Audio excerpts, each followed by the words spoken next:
Hi ಎಲ್ರಿಗೂ ನಮಸ್ಕಾರ. ಇವತ್ತು ಬೆಳಗ್ಗೆನೇ ಲಾಗ್ ಸ್ಟಾರ್ಟ್ ಮಾಡ್ತಾ ಇದ್ದೀನಿ. ಬೆಳಗ್ಗೆ ಮಕ್ಕಳಿಗೆ ಟಿಫನ್ ಮಾಡ್ತಾ ಇರೋದು.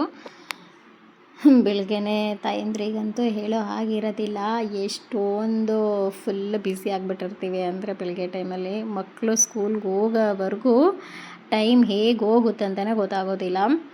6:30 7 ಗಂಟೆ ಕಿಚನಲ್ಲಿ ಕಾಲಿಟ್ಟರೆ ಇನ್ನು 9:30 ಮಕ್ಕಳು ಮನೆ ಬಿಟ್ಟು ಹೋಗೋವರೆಗೂ ಕಿಚನು, ಆಮೇಲೆ ಅವ್ರಿಗೆ ತಲೆ ಬಚ್ಚು, ಅವ್ರಿಗೆ ಟೈ ಹುಡ್ಕೊಡು, ನೀರು ಬಾಟ್ಲ್ ತುಂಬಿಸು, ಇದೇ ಓಡಾಡ್ಕೊಂಡು ಟೈಮು 7 o'clock 9:30 ಅದು ಹೇಗೆ ಆಗುತ್ತೆ ಅಂತಲೇ ಗೊತ್ತಾಗಲ್ಲ. ಆಮೇಲೆ ಟೈಮ್ ನೋಡಿದ್ರೆ 9:30 ಆಗೇ ಹೋಗ್ಬಿಟ್ಟಿರುತ್ತೆ. ಅಷ್ಟು ಬ್ಯುಸಿಯಾಗಿರ್ತೀವಿ ಬೆಳಗ್ಗೆ ಟೈಮಲ್ಲಂತೂ. ಅದರಲ್ಲೂ ಈ ಇಡ್ಲಿ ಮಾಡಬೇಕಾದ್ರೆ ಅಂತೂ ಕೆಲಸ. ನನ್ನ ಮಕ್ಕಳು ಒಂದು ಸ್ವಲ್ಪ ಇಡ್ಲಿ ಮಾಡೋ ಟೈಮಲ್ಲಿ ಚಿಕ್ಕ ಇಡ್ಲಿ ಮಾಡಿಕೊಡು ಮಮ್ಮಿ ಅಂತಿರ್ತಾರೆ. ಕೆಲಸ ಅಂದರೆ ತುಂಬಾ ಹಿಡಿಯುತ್ತೆ. ಅದು ಬಾಕ್ಸಿಗೆ ಚಿಕ್ಕದು ಮಾಡಿ ಬಾಕ್ಸಿಗೆ ಹಾಕೋಷ್ಟರೊಳಗೆ. ಬಟ್ ಮಕ್ಕಳು ಕೇಳ್ತಾರೆ ಅಂತೇಳ್ಬಿಟ್ಟು ಮಾಡ್ತಾ ಇರ್ತೀನಿ. ಪ್ರತಿ ಸಲವೂ ಮಾಡೋದಿಲ್ಲ, ತುಂಬ ಕೆಲಸ ಇಡುತ್ತೆ ಅಂತ ಯಾವಾಗಾದರೂ ಒಂದು ಸರಿ ಮಾಡಿಕೊಡ್ತಾ ಇರ್ತೀನಿ. ಬಾಕ್ಸಿಗೆ ಅಂತೇಳ್ಬಿಟ್ಟು ಚಿಕ್ಕ ಇಡ್ಲಿ ಮಾಡಿಕೊಟ್ಟೆ. ಆಮೇಲೆ ನಾವು ಊಟ ಮಾಡೋದಕ್ಕೆ ಒಂದು ಸ್ವಲ್ಪ ದೊಡ್ಡದಾಗೆ ಇಡ್ಲಿ ಮಾಡಿ, ಮಂಗಳೂರು ಇಡ್ಲಿ, ಚಟ್ನಿ ಸಾಂಬಾರೆಲ್ಲ ಮಾಡಿ ಮಕ್ಕಳನ್ನೆಲ್ಲ ಕಳಿಸ್ದೆ. ಬೆಳಗ್ಗೆ ಟಿಫನ್ ಏನಾಯಿತು. ಇವಾಗ ಸಂಜೆ ಬರ್ತಾರೆ ಮನೆಗೆ. ಬಂದಿದ ತಕ್ಷಣ ಸ್ನ್ಯಾಕ್ಸಿಗೆ ಅಂತೇಳ್ಬಿಟ್ಟು ಎಲ್ಲ ಥರ ಮಿಕ್ಸ್ ಕಾಳು ನೆನೆಸಿಟ್ಟಿದ್ದೆ. ಹುಳ್ಳಿಕಾಳು, ಹೆಸರು ಕಾಳು, ಅಲಸಂದಿ ಕಾಳು, ಕಡಲೆಕಾಳು, ಅದ್ರ ಜೊತೆಗೆ ಒಂದು ಸ್ವಲ್ಪ ಶೇಂಗಾ ಬೀಜನೂ ಹಾಕಿಬಿಟ್ಟು, ಶೇಂಗಾ ಹಾಕೋದ್ರಿಂದ ಟೇಸ್ಟ್ ತುಂಬಾ ಚೆನ್ನಾಗಿರುತ್ತೆ, ಮಕ್ಳಿಗೂ ಒಳ್ಳೆಯದು ಅಂತೇಳ್ಬಿಟ್ಟು ಎಲ್ಲ ಮಿಕ್ಸ್ ಮಾಡಿ ಕಾಳು ನೆನೆಸಿಟ್ಟಿದ್ದೆ ಬೆಳಗ್ಗೆನೇ. ಆ ಕಾಳನ್ನೆಲ್ಲ ಒಂದು ಸ್ವಲ್ಪ ಕುಕ್ಕರ್ಗೆ ಒಂದು 3 ವಿಷಲ್ ಬೇಯಿಸ್ಕೊತಾ ಇದ್ದೀನಿ. ಆಮೇಲೆ ಒಂದು ಸ್ವಲ್ಪ ಮಧ್ಯಾಹ್ನನೇ ಪಾಯಸನೂ ಮಾಡಿಟ್ಟಿದ್ದೆ. ಅಕ್ಕಿ ಕೀರು ಒಂದು ಸ್ವಲ್ಪ ತಣ್ಣಗಿದ್ರೆ ತುಂಬ ಇಷ್ಟಪಡ್ತಾರೆ. ಹಾಗಾಗಿ ಮಧ್ಯಾಹ್ನನೇ ಮಾಡಿಬಿಟ್ಟು ಫ್ರಿಜ್ಜಲ್ಲಿ ಇಟ್ಟಿದ್ದೆ. ಇವಾಗ ಬರೀ ಸ್ವೀಟು ಬೇಡ, ಇದ್ರ ಜೊತೆಗೆ ಒಂದು ಸ್ವಲ್ಪ ಖಾರದ ಐಟಮು ಕೊಡೋಣ ಅಂತೇಳ್ಬಿಟ್ಟು ಈ ಕಾಳಿಂದು ಒಂದು ಸ್ವಲ್ಪ ಮಾಡ್ತಾಯಿದ್ದೀನಿ. 3 ವಿಷಲು ಚಿಕ್ಕ ಕುಕ್ಕರದಲ್ಲಿ ಹಾಕಿಬಿಟ್ಟು ಎಲ್ಲ ನೀಟಾಗಿ ಬೇಯಿಸ್ಕೊಂಡಿದ್ದೀನಿ. ತುಂಬಾ ಟೇಸ್ಟಿಯಾಗಿರುತ್ತೆ. ಮಕ್ಕಳಿಗೆ ನಾನು ತುಂಬ ಈ ಸ್ನ್ಯಾಕ್ಸ್ ಅಂತೂ ಕೊಡ್ತಾ ಇರ್ತೀನಿ.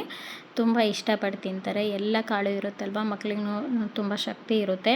ಹಾಗಾಗಿಬಿಟ್ಟು ಇವಾಗ ಕಾಳನ್ನು ಬೇಯಿಸ್ಕೊಂಡಾಗಿದ್ಮೇಲೆ ಇವಾಗ ಒಂದು ಸ್ವಲ್ಪ ಈರುಳ್ಳಿ, ಒಣಮೆಣಸಿನ್ಕಾಯಿ ಎಲ್ಲ ಕಟ್ ಮಾಡಿ ಇಟ್ಕೊಂಡಿದ್ದೀನಿ ನಾನು. ಒಂದು ಚಿಕ್ಕ ಕಡಾಯಿ ಇಟ್ಕೊಡೋಣ. ಕಡಾಯಿಗೆ ಒಂದು ಸ್ವಲ್ಪ ಸಾಸಿವೆ ಜೀರಿಗೆ ಹಾಕ್ಕೊಂಡ್ಬಿಟ್ಟು ಕರಿಬೇವು ಸೊಪ್ಪು, ಒಣಮೆಣಸಿನ್ಕಾಯಿ ಹಾಕ್ಕೊತಿದ್ದೀನಿ. ಖಾರ ಜಾಸ್ತಿ ಬೇಡ ಮಕ್ಕಳಿಗೆ ಅಂತೇಳ್ಬಿಟ್ಟು ಸುಮ್ಮನೆ 1-2 ಒಣಮೆಣಸಿನ್ಕಾಯಿ ನಾನು ಹಾಕ್ಕೊಂಡಿದ್ದೀನಿ. ಎಲ್ಲ ಚೆನ್ನಾಗಿ ಈರುಳ್ಳಿ ಫ್ರೈ ಮಾಡ್ಕೊಬೇಕು. ತುಂಬಾ ಈಸಿಯಾಗಿ ಆಗಿಬಿಡುತ್ತೆ. ಮಕ್ಕಳು ತುಂಬ ಇಷ್ಟಪಟ್ಟು ತಿಂತಾರೆ ಈ ಥರ ಕಾಳು ಮಾಡಿಕೊಟ್ರೆ. ನಾನು ತುಂಬ ಈ ಥರ ಮೊಳಕೆ ಕಾಳೆಲ್ಲ ಕಟ್ಬಿಟ್ಟು ಸಂಜೆ ಮಕ್ಕಳಿಗೆ ಸ್ನ್ಯಾಕ್ಸ್ ಅಂತ ಇದೇ ಥರನೇ ಮಾಡಿಕೊಡ್ತಿದ್ದೆ. ಬರೀ ಹೆಸರು ಕಾಳಿಂದ ಮಾಡಿದ್ರು ತುಂಬ ಚೆನ್ನಾಗಿರುತ್ತೆ. ನನ್ನ ಮಕ್ಳಿಗಂತೂ ಇದು ತುಂಬಾ ಇಷ್ಟ.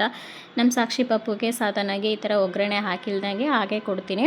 ಅವರು ಹಾಗೆ ಬರೀ ಬೇಯಿಸಿ ಉಪ್ಪು ಹಾಕಿ ಬೇಯಿಸ್ಕೊಟ್ರೆ ತಿಂತಾರೆ.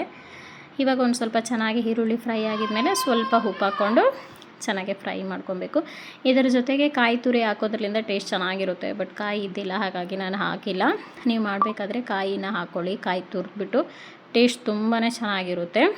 ಇವಾಗ ಇದಕ್ಕೆ ಒಂದು ಸ್ವಲ್ಪ ಅರಿಶಿನ ಪುಡಿ ಸೇರಿಸ್ಕೊತಾ ಇದ್ದೀನಿ. ನಾವು ಚಿಕ್ಕವರು ಇರಬೇಕಾದ್ರೂ ನಮ್ಮ ಮನೇಲಿ ತುಂಬ ಇದನ್ನೇ ಮಾಡಿ ಕೊಡ್ತಾಯಿದ್ರು. ಬರೀ ಕಡಲೆಕಾಳು ಇದನ್ನೆಲ್ಲ ಬೇಯಿಸ್ಬಿಟ್ಟು, ಬಟಾಣಿ ಎಲ್ಲ ಬೇಯಿಸ್ಬಿಟ್ಟು ಸಂಜೆ ನಾವು ಸ್ಕೂಲಿಂದ ಬಂದಿದ ಮೇಲೆ ಇದೇ ಥರನೇ ಮಾಡಿಕೊಡ್ತಿದ್ರು ಅಮ್ಮ. ಜಾಸ್ತಿ ಕಾಳು ಚೆನ್ನಾಗಿರುತ್ತೆ. ಆಮೇಲೆ ಇದು ಹುಳ್ಳಿಕಾಳು, ಹೆಸ್ರು ಕಾಳು ಅದನ್ನು ಸಪ್ರೇಟಾಗಿ ಮಾಡಿದ್ರು ತುಂಬಾ ಚೆನ್ನಾಗಿರುತ್ತೆ. ನಮ್ಮ ದೊಡ್ಡಮ್ಮನೂ ಜಾಸ್ತಿ ಮಾಡ್ತಾ ಇರ್ತಾರೆ ಹುಳ್ಳಿಕಾಳಲ್ಲಿ ನೆನೆಸಿಟ್ಬಿಟ್ಟು. ಇವಾಗ ನಾವು ಊರಿಗೆ ಹೋದಾಗೂ ಅದನ್ನು ಮಾಡಿದರು. ಚೆನ್ನಾಗಿರುತ್ತೆ ಸಂಜೆ ಟೈಮಲ್ಲಿ ತಿಂತಾಯಿದ್ರೆ. ಹೆಲ್ದಿಯಾಗೂ ಅಲ್ವಾ ಇದು. ತುಂಬ ಪಾಯಸನೂ ಒಂದು ಸ್ವಲ್ಪ ಹಾಕ್ಲಿಟ್ಟು ತುಂಬ ಚೆನ್ನಾಗಿರುತ್ತೆ. ಮಿಕ್ಸ್ ಕಾಳಿಂದು ಇವಾಗ ಪಾಯಸ ಇವತ್ತಿಂದು ಸಂಜೆ ಸ್ನ್ಯಾಕ್ಸ್ ಇಷ್ಟ ಆಗಿತ್ತು. ನಿಮಗೂ ಈ ವಿಡಿಯೋ ಏನಾದರೂ ಇಷ್ಟ ಆಗಿತ್ತು, ನಿಮಗೂ ಒಂದು ಸ್ವಲ್ಪ ಆದರೂ ಯೂಸ್ ಆಗಿತ್ತು ಅಂದರೆ ಲೈಕ್ ಮಾಡಿ, ಕಮೆಂಟ್ ಮಾಡಿ, ಶೇರ್ ಮಾಡಿ. Thanks for watching video. ಮತ್ತೊಂದು ಲಾಗೊಟ್ಟಿಗೆ ನಿಮ್ಮೊಟ್ಟಿಗೆ ನಾನು ಸಿಗ್ತೀನಿ. ಮಕ್ಕಳು ತುಂಬಾ ಇಷ್ಟಪಟ್ಟು ತಿಂದರು. ನನ್ನ ಮಕ್ಕಳಿಗೆ ಮನೇಲಿ ಏನೇ ಮಾಡಿಕೊಟ್ರು, ನಾವೆಲ್ಲಾದರೂ ಹೊರಗೆ ಹೋಗ್ಬಿಟ್ರೆ ಮತ್ತು ಹೊರಗಿನ ತಿಂಡಿ ಬೇಕೇ ಬೇಕು ನನ್ನ ಮಕ್ಕಳಿಗೆ ಮಾತ್ರ. ನನ್ನ ಮಕ್ಕಳಂತಲ್ಲ, ಎಲ್ಲರೂ ಮನೆಯ ಮಕ್ಳಿಗೂ ಹೀಗೆ ಆಗಿರುತ್ತೆ. ಇವಾಗ ಪಾಯಸ ಆಮೇಲೆ ಈ ಕಾಳು ತಿಂದಿದ್ದಾರೆ. ಹೊರಗೆ ಒಂದು ಸ್ವಲ್ಪ ಐಬ್ರೋ ಮಾಡಿಸೋಣ ಅಂತೇಳ್ಬಿಟ್ಟು ಪಾರ್ಲರ್ಗೆ ಹೋಗಿದ್ದೆ. ಬರ್ತಾ ಇದ್ದೆ, ಸಾಕ್ಷಿ ಪಾನಿಪುರಿ ತಿಂತೀನಿ ಅಂತ ಹೇಳಿದ್ಲು. ಮತ್ತು ಪಾನಿಪುರಿ ಎಲ್ಲ ತಿನ್ನಿಸ್ಕೊಂಡು ಇನ್ನೇನು ಮನೆಗೆ ಬಂದ್ವಿ. ಇಷ್ಟೇ ಇವತ್ತಿನ ವ್ಲಾಗು.